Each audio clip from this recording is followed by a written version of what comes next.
lalaikan. Yang kedua mungkin ya untuk kondisi jalan lah. Kondisi jalan sekarang kan sudah banyak yang rusak. Apalagi di daerah-daerah kota maupun di luar kota, itu pun banyak macet, yang banyak memang berlubang. Menurut saya ya mungkin di tahun 2026 ini diperbaiki aja. Memasuki tahun 2026 ini diharapkan pembangunan semakin berfokus pada peningkatan kualitas SDM, terus penguatan ekonomi berbasis potensi lokal, dan pemerataan infrastruktur, serta tata kelola pemerintahan yang transparan gitu. Dan semoga aja banyak pihak yang ikut berkolaborasi untuk pembangunan daerah sehingga daerah tersebut bisa jadi maju terus adil dan sejahtera. Kalau untuk segi pembangunan sih kayak wisata kayak Jambi Park sama museum di Candi lumayan sih untuk para pengunjung wisatawan daerah Jambi untuk menambah objek wisata lah untuk di kota Jambi. Kalau untuk kedepannya sih kayak struktur jalan di kota Jambi lebih diperhatiin. Dari Jambi kami menuju ke Palembang. Palembang Darussalam, Palembang kota kita, terkenal sungai Musinyo, terkenal dengan tempenya, jembatan Ampera yang anggun. Pendengar, kita simak wawancara arah pembangunan Sumatera Selatan 2026 bersama reporter Aditya Prianto dengan pengamat publik Insinyur Permana. Ya, gimana? Baik, Pak Permana, mungkin selaku pengamat kebijakan publik Sumatera Selatan, ini tentunya memasuki tahun 2026. Ada resolusi atau evaluasi pemerintah pusat maupun daerah yang harus tentunya dibenahi. Apa-apa yang harus dilakukan Pak Permana selaku pengamat kebijakan yang harus dilakukan oleh pemerintah pusat maupun pemerintah daerah, Pak Permana? Ya, sesuai dengan kebijakan pemerintah pusat bahwa sisa tahun anggaran untuk segera mempercepat daripada pelaksanaan program-programnya. Tetapi kebijakan pusat kan sekarang banyak yang dipangkas dikarenakan bencana alam Sumatera, Aceh, Padang, dan Sumatera Utara. Tentu pemangkasan ini kita di daerah harus lebih jeli mana yang kira-kira dapat meningkatkan. Kan sekarang kan pemerintah pusat juga sedang tidak baik-baik saja. Yeah. Tentu akan ada resolusi dan rescheduling pembiayaan anggaran sesuai dengan yang disampaikan oleh Menteri Keuangan. Bahkan pemotongan juga ditujukan kepada yang lebih urgen gitu. Yeah. Lebih urgen gitu. Okay. Tapi pemerintah daerah juga jika bisa meyakinkan kepada pemerintah pusat bahwa ini adalah salah satu upaya untuk bisa mengentaskan kemiskinan, mencegah daripada bencana alam, kemudian juga untuk bisa meningkatkan pertumbuhan ekonomi, bisa berargumentasi. Tinggal sekarang Bapedanya, kemudian asisten keuangannya, asisten 2 dan Bapeda itu harus lebih bisa meyakinkan untuk bisa terrealisasi di 2026. Kan setiap kepala daerah mempunyai visi misi. Ya. Berarti Bapak Sumatera Selatan Herman Deru Ciujang ini kan sudah tahun kedua nih. Tahun kedua tuh apa visi misinya? Kemudian anggaran itu kan ada anggaran APBN, ada dana alokasi umum, dana alokasi khusus, kemudian juga dana daerah. Dipadukan mana yang lebih urgen untuk meningkatkan pertumbuhan ekonomi daerah, itu yang diprioritaskan. Begitu, Adit. Pak, sedikit saja yang terakhir, harapan kita di tahun 2026 ini seperti apa nih Pak? Ya, harapan semua Pemda, semua pemerintah daerah selalu ingin lebih baik. Lebih baik itu apa? Paling tidak jumlah kemiskinannya menurun. Jumlah kemiskinan menurun itu berarti kan karena ada lapangan kerja. Lapangan kerja karena ada juga peluang investasi. Jadi semuanya itu berkaitan. Jadi pemimpin kepala daerah yang lebih jeli mana yang kira-kira dapat mendongkrak dan pertumbuhan ekonomi yang didukung oleh UMKM dan investasi lainnya. Baik, terima kasih Pak Parmana sudah bergabung bersama saya. Sehat selalu. Selamat tahun baru. Semoga di tahun ini bisa lebih sukses dan maju. Sehat selalu Pak Parmana. Tahun baru. Dari Palembang kami menuju ke RRI Bintuhan. Andai painilah dikenal kau kayangan budaya dengan semboyan terkenal seasa sehijan entah itu jemenjak mana. Tokoh masyarakat Kabupaten Kaur berharap di tahun yang baru ini banyak pembangunan yang bisa dirasakan oleh masyarakat. Bentuk capaian yang telah dilakukan oleh para pemangku kebijakan. Rohil Minalta, RRI Bintuhan. 2026 banyak harapan yang dinantikan oleh masyarakat perihal kemajuan daerah. Harapan ini bukan tidak mustahil dinantikan oleh masyarakat karena di tengah situasi seperti saat ini, tumpuan harapan tersebut sangat ditunggu. Salah seorang tokoh masyarakat Kaur sebagai pimpinan Pondok Pesantren Madinatul Ahyar, Haji Yuli Sasman SPD menyampaikan harapannya perihal kemajuan daerah pada tahun yang baru ini. Di bawah kepemimpinan Bupati dan Wakil Bupati Kaur, sudah ada beberapa pembangunan dilaksanakan yang menyentuh langsung kepada masyarakat, sehingga tentu saja manfaatnya sudah bisa dirasakan. Sebagai masyarakat, Ustadz Yuli Sasman berharap kepada pemimpin saat ini bisa melaksanakan pembangunan yang lebih lagi dari apa yang telah dilaksanakan, sehingga seluruh masyarakat Kaur bisa mendapatkan manfaatnya dari pembangunan yang ada. Itu harapan kami selaku masyarakat ke depan, pimpinan daerah dalam hal ini Bapak Bupati dan Wakil Bupati lebih melaksanakan pembangunan lebih dari yang sudah-sudah. Harapan kami sehingga manfaatnya dapat dirasakan oleh masyarakat. Dinamakan Yuli Sasman, apa yang telah menjadi visi dan misi pemimpin saat ini bisa terrealisasi dengan baik dan mempunyai manfaat yang baik bagi masyarakat. Sehingga dengan komitmen dari para pemangku kebijakan, Kabupaten Kaur akan bisa maju dan sejahtera. Demikian Rohil Minata, RRI Bintuhan melaporkan. Dari SP Bintuhan kami menuju stasiun produksi Waikanan. Wai besai wai untung, mula jadi Waikanan, igok pakuan khatu, wai ruang sehaluan. Dinas Kesehatan Kabupaten Waikanan menegaskan kesiapannya dalam menghadapi ancaman penyakit menular melalui penerapan standar penanganan yang tepat dan terukur. Langkah ini didukung dengan penguatan pola hidup bersih serta imbauan pemeriksaan dini bagi masyarakat di seluruh wilayah. Rio Tanjung, RRI SP Waikanan.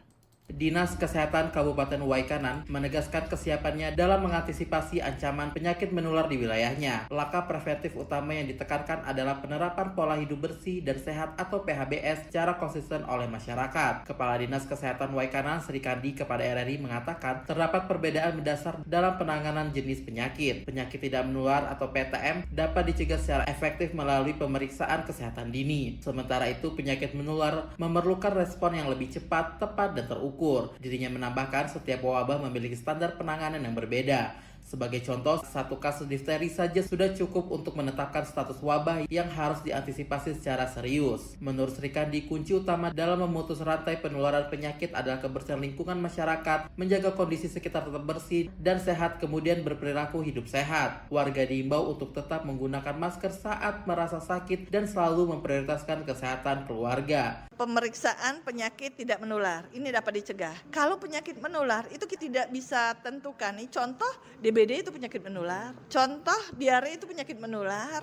Contoh, TBC penyakit menular. Ini penyakit menular. Kalau penyakit menular ini pasti kita turunkan tim. Kalau wabah tergantung Mas, itu wabahnya apa? Untuk mencegah penyakit menular yang pasti kebersihan lingkungan. Karena kalau lingkungan kita bersih, kita berperilaku hidup bersih dan sehat, dan sudah tahu kita batuk, kita memakai masker, menjaga kesehatan diri kita atau orang-orang yang kita sayangi, seharusnya penularannya tidak cepat. Tapi kalau bicara wabah di sini satu pun kena difteri itu udah pasti wabah. Gitu. Kenapa? Kalau satu kena difteri takutnya dia bisa menularkan. Biasanya satu pun itu kita udah ambil sampelnya. Umpamanya wabah muntaber, kita ambil sampelnya dari mana dia kena wabahnya. Dan kita semua ada SOP-nya Mas. SOP dari semua penanggulangan penyakit itu Dinas Kesehatan punya SOP-nya yang ada ketentuannya apa yang harus kami lakukan. Dan kami di Dinas Kesehatan juga Semua ada penanggung jawab programnya di sana. Lebih lanjut, Dinas Kesehatan Waikanan telah menyiapkan standar operasional, prosedur atau SOP yang jelas untuk menangani setiap jenis penyakit menular. Penanganan dilakukan sesuai aturan yang berlaku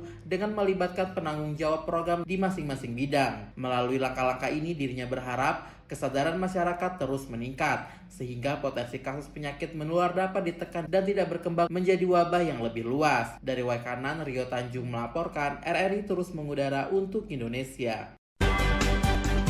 Anda masih mendengarkan Warta Belajar Sumba melalui Pro 1 RRI.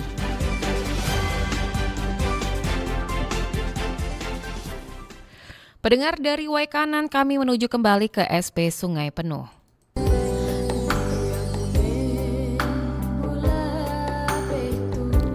Aktivitas Gunung Api Kerinci meningkat. Pusat Vulkanologi dan Mitigasi Bencana Geologi menetapkan status Gunung Kerinci tetap pada level 2 atau waspada.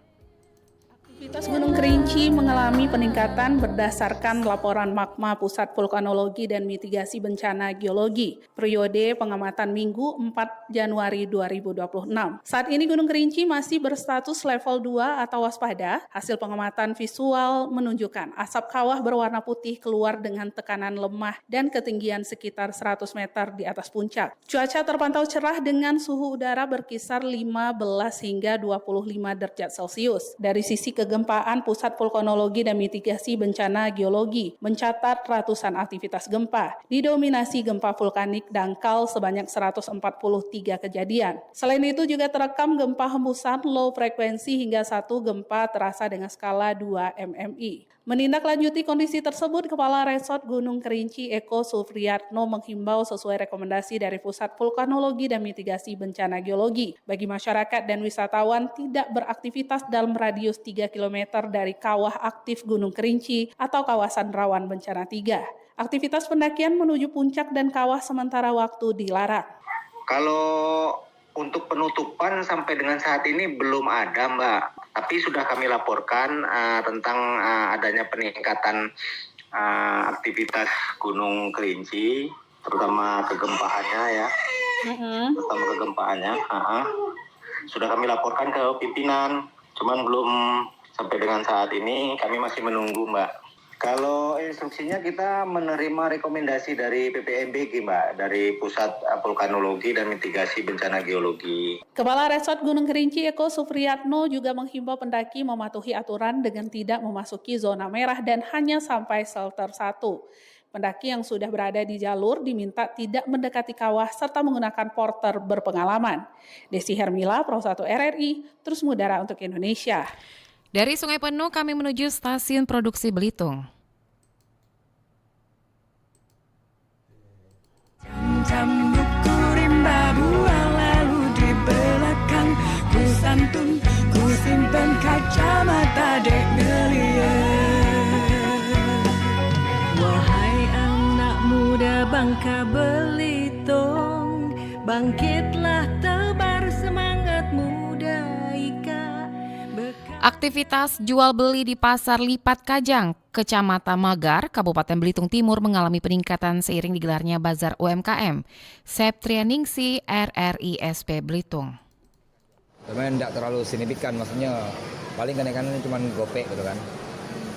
Nah, kalau aktivitas jual beli di Pasar Lipat Belitung Timur mengalami peningkatan seiring digelarnya Bazar UMKM di kawasan Situkulung Minyak Manggar. Pedagang yang berjualan di Bazar UMKM memanfaatkan Pasar Lipat Kajang sebagai lokasi utama untuk memenuhi kebutuhan bahan dagangan seperti bumbu dapur, sayuran, daging, dan juga berbagai keperluan lainnya. Kondisi tersebut membuat aktivitas transaksi di pasar pun meningkat selama pelaksanaan bazar. Salah seorang pedagang bumbu dapur di Pasar Lipat Kajang, Heri, mengungkapkan omset penjualannya mengalami kenaikan dibandingkan hari biasa. Menurutnya, kehadiran bazar UMKM yang digelar di Situkulung Minyak menjadi daya tarik tersendiri yang mendorong mobilitas masyarakat dan juga berdampak positif bagi pedagang pasar. Selain peningkatan aktivitas jual beli, harga sejumlah kebutuhan pokok pun di Pasar Lipat Kajang terpantau relatif stabil, bahkan sejumlah komoditas mengalami penurunan harga dibandingkan harga sebelumnya. Kalau untuk CMK ada penurunan, kalau untuk rawitnya dia masih bertahan. Kalau CMK kan kemarin untuk eceran 70 kan. Kemungkinan yang ini bisa diecer di 60.000. CMK itu cabai merah keriting loh. Kalau untuk rawit ini kan eceran sekarang ada 95, 90, kemungkinan harganya bisa bertahan di paling murah-murahnya di harga 80 karena ada produk luar yang masuk gitu kan. Sekarang agak lumayan harga pasar karena kemungkinan gara-gara ada UMKM itu kayaknya kan. Nah, itu aja ada dampak dikit lah. Kalau daya beli masyarakat sih ada peningkatan lah. Sehingga para pedagang pasar pun berharap kegiatan bazar UMKM seperti ini pun dapat terus digelar secara berkelanjutan karena selain menggerakkan UMKM juga memberikan dampak positif terhadap perputaran ekonomi di pasar tradisional. Dari Manggar, Belitung Timur, Septrianingsih, RRI terus mengudara untuk Indonesia. Dari Belitung kami akhiri Warta Belajar Sumba hari ini dari Provinsi Jambi. Maksud kami dari Provinsi Lampung.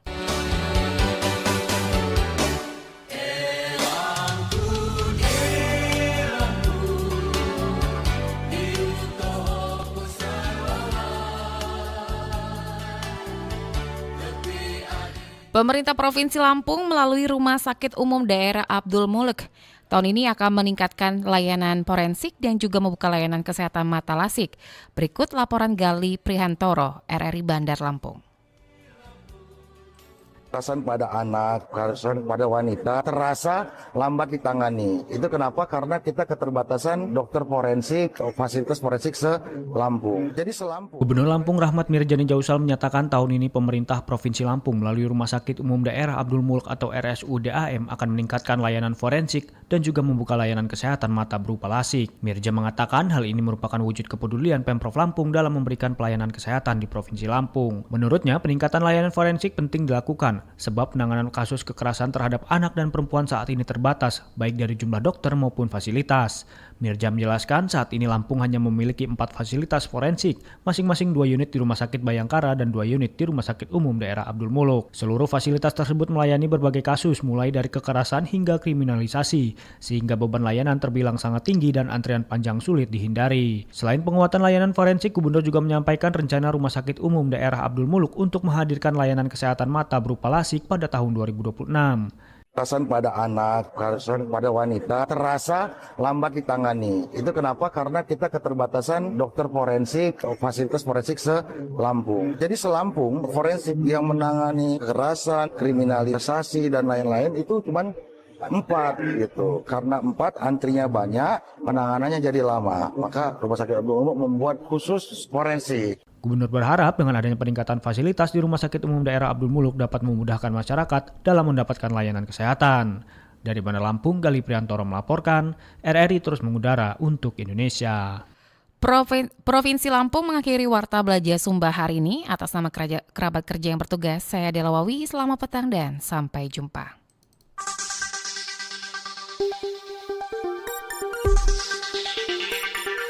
Baru saja Anda ikuti rangkuman informasi aktual Warta Belajar Sumba. Selamat sore, sampai jumpa.